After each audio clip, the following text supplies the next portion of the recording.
Hello दोस्तों, स्वागत है आपका आपके अपने YouTube चैनल सीरियस स्टडी में। आज मैं आप लोगों को घोष, अघोष और सघोष क्या होते हैं उनके बारे में मैं पढ़ाने वाली हूँ। हिंदी में ये घोष और अघोष शब्द जो होते हैं, वर्ण जो होते हैं, वे बहुत पूछे जाते हैं और हम कंफ्यूज हो जाते हैं कि कौन से हमारे वर्ण हैं व्यंजन के जो घोष में आते हैं और कौन से वर्ण हैं जो सघोष में आते हैं। तो सघोष क्या होता है, अघोष वर्ण कौन कौन से होते हैं, ये मैं आज आप लोगों को पढ़ाने वाली हूँ। चलिए आइए देखते हैं। सबसे पहले तो जानते हैं कि घोष क्या होता है। ठीक है, तो ये जानेंगे।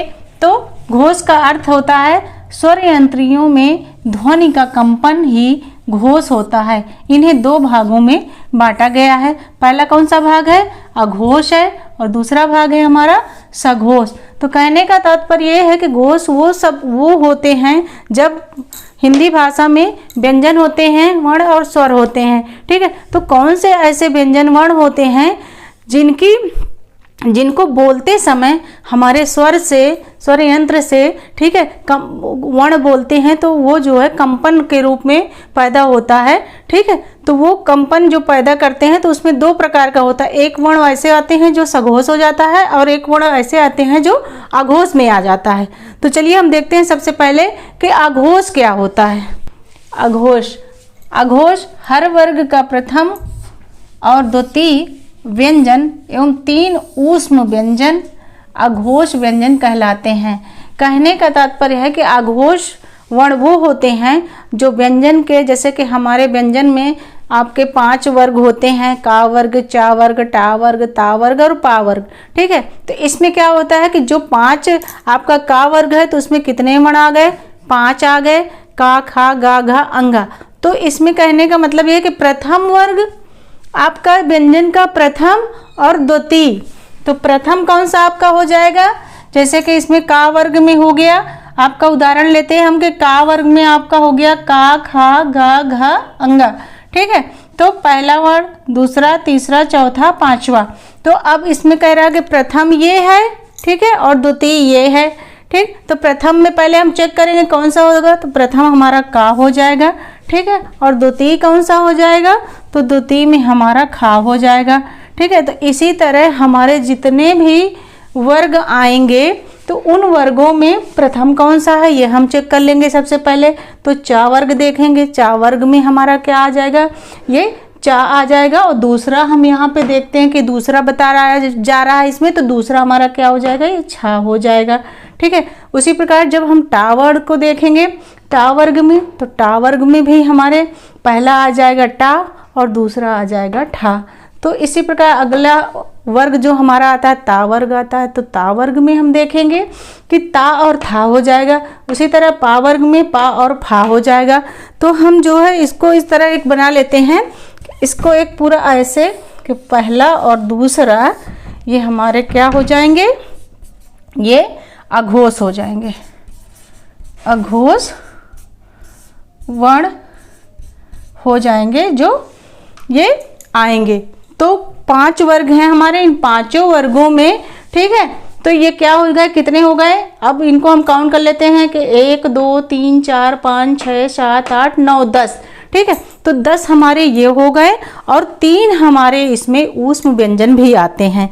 ठीक है, तो ये सारे शब्द अघोष हैं। अब इस तरह समझते हैं कि अघोष कैसे हैं ये। तो अघोष जो वर्ण होते हैं वो 13 होते हैं। कौन कौन से होते हैं, इसको इस तरह से देखते हैं कि पहला हमारा क्या हो जाएगा, का और खा।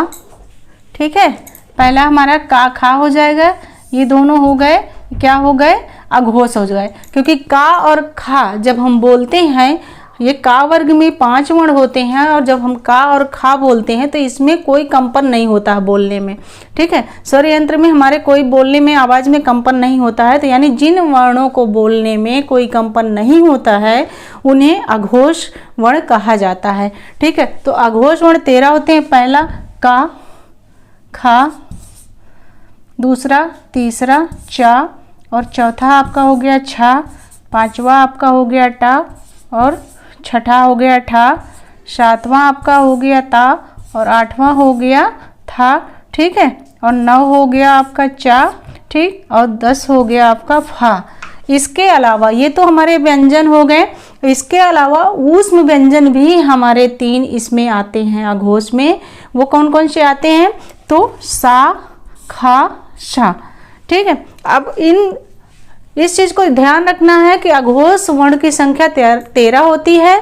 ठीक है, 10 हमारे व्यंजन होते हैं, व्यंजन वर्ण होते हैं, और हर वर्ग का पहला और दूसरा, इस चीज को ध्यान रखना कि हर वर्ग का, चाहे वो का वर्ग हो, चाहे चा वर्ग हो, चाहे टा वर्ग हो, चाहे पा वर्ग हो, या फिर कोई ऊष्म व्यंजन 4 होते हैं तो उनमें से 3 ऊष्म व्यंजन इसमें यूज होते हैं, सा, खा और सा। ठीक है, तो कुल 13 हमारे जो है अघोष वर्ण होते हैं। चलिए अब देखते हैं कि सघोष क्या होता है। तो सबसे पहले जानेंगे कि सघोष में वो वर्ण आते हैं व्यंजन के जो कंपन के साथ आते हैं, जिनको बोलते समय हम जब बोलते हैं तो उसमें कंपन की ध्वनि उत्पन्न होती है। ठीक है, तो वो वर्ण सारे जो होते हैं ये सघोष में आते हैं।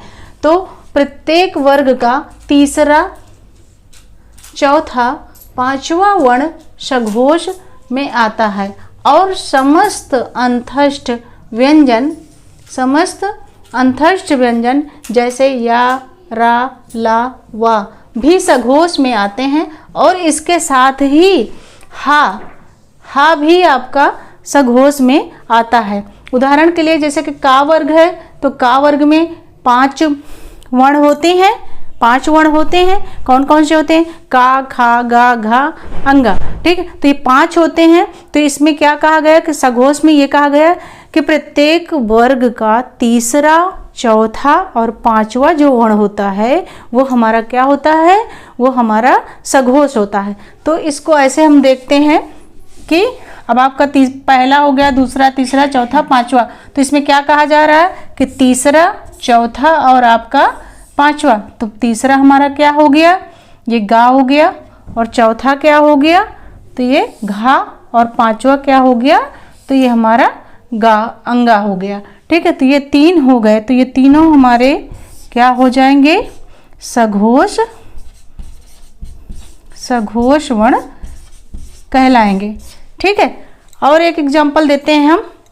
इसको इस तरह समझ सकते हैं, घोष में क्या है कि का वर्ग का तीसरा, चौथा और पांचवा वर्ण।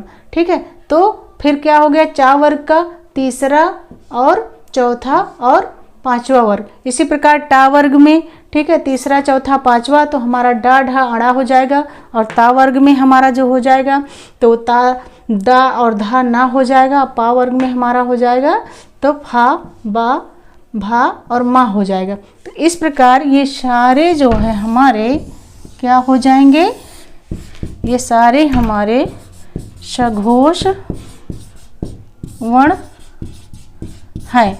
ठीक है, और इसके साथ ही सघोष वर्ण ये तो व्यंजन में है ही है, इसके साथ हमारे सारे अंतस्थ व्यंजन भी आते हैं सघोष में, रा, ला, वा, और साथ में हा भी आता है जो कि ऊष्म व्यंजन है, लेकिन इसमें क्योंकि कंपन पाया जाता है हा बोलने में, तो इसलिए ये हमारा जो है अघोष में ना आके सघोष में आता है। ठीक है, तो एक चीज नोट करिए कि सघोष जो संख्या होती है वो कितनी होती है? 20 होती है। ठीक है, क्योंकि हमारे हर वर्ग में 5 जो है वर्ण है, और उन 5 वर्णों में हमने आपको बताया कि तीसरा, चौथा और पांचवा लिया गया है। तो अब एक वर्ण में 5 है तो 5, 5, 10, 15 हो गया, और 5 हमारे ये यारा, लावा और हा हो गया। तो इस तरह कुल मिला के अघोष की संख्या जो है वो 20 हो जाती है।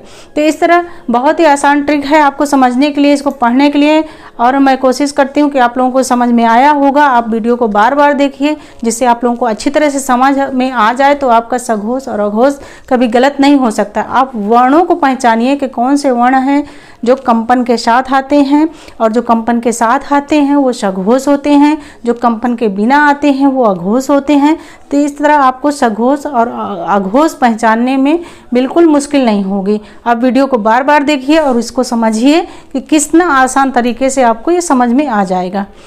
हेलो दोस्तों, अगर मेरा वीडियो आपको पसंद आया हो तो वीडियो को आप लोग लाइक करिए, शेयर करिए, और अगर चैनल पे आप नए हैं तो चैनल को ज़रूर सब्सक्राइब कर लीजिए ताकि आपको मेरे न्यू वीडियो की नोटिफिकेशन मिलती रहे। बाय बाय, टेक केयर, मिलते हैं नेक्स्ट वीडियो में।